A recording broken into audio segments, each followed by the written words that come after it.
So what was it? Was there a golden age, or was there not a golden age? The answer is, I'm not going to tell you. I won't answer the question yet, but I think you may be able to answer it soon. Keep in mind what I said a few moments ago, that life is complicated.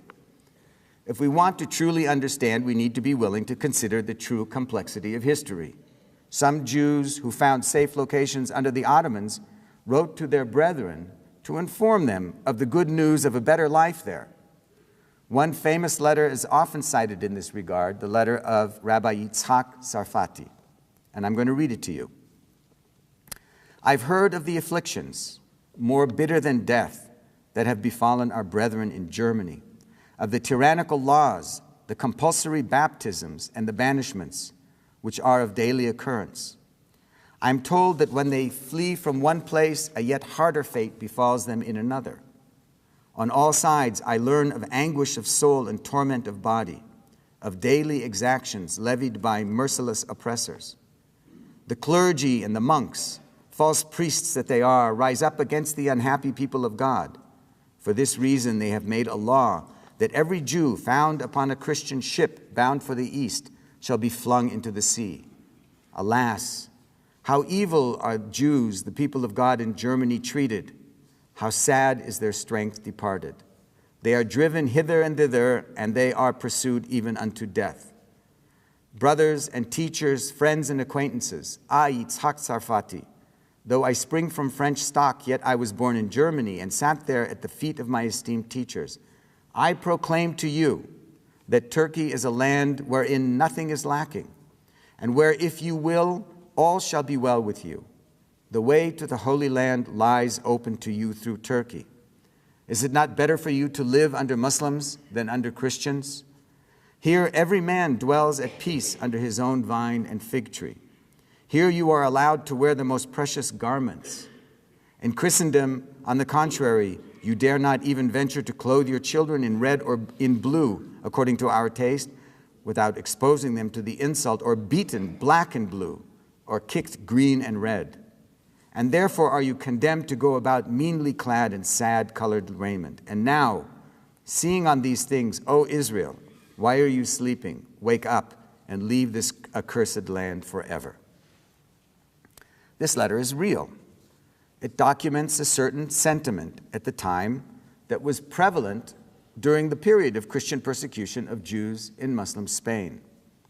This may sound odd to us today, but from the perspective of medieval Jewry, Christianity is an evil, violent, merciless, and bloody religion. And Jews wrote about how they suffered. Christians not only persecuted and killed Jews and Muslims in local massacres and crusades, they also persecuted and killed other Christians, whom they defined as heretics.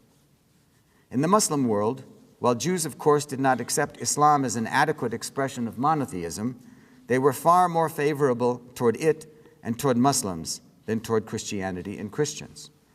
Jews wrote that Islam was a civilized religion, while Christianity was not, even if by Jewish standards Muslims were misled into believing things that, according to Jewish belief, were untrue. So when we consider these stereotypes, I'm sure some of you may be thinking exactly what I thought when I first ran across these. It's largely a reversal of the common Jewish perspective regarding Christianity and Islam today.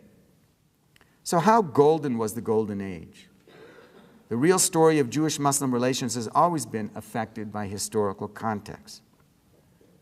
And now, after complexifying the topic a little bit, I'm going to give you my opinion, which you probably already picked up from my remarks. The position of Jews in the Muslim world was better overall than in the Christian world. In fact, overall, the position of Jews under Islam was the best that was available in the pre-modern world. The truth of the matter is that Jews and Muslims have always had a lot in common in terms of religion and culture and spirit and civilization. It would benefit both communities to learn more about one another and work toward pooling our resources and experiences so we can build a better world for ourselves and for the larger communities in which we live. Thank you. Our general point that Jews are not Zionists and Zionists are not Jews. The Zionist state does not represent Torah true Jews. It is against its existence is against the Torah, against Jewish law. You have here at least 40, 50 types of books against Zionism in the State of Israel. And here is just the beginning of each, the Ten Commandments. Does the State of Israel break any of the Ten Commandments? The sixth, don't kill. The eighth, don't steal. The basic of the Jewish religion is to trust God. If God sends us in exile, stay in exile. We have to wait for the coming of Messiah. يا بني إسرائيل اذكروا نعمتي التي أنعمت عليكم وأوفوا بعهدي أوف بعهدكم وإياي فارهبون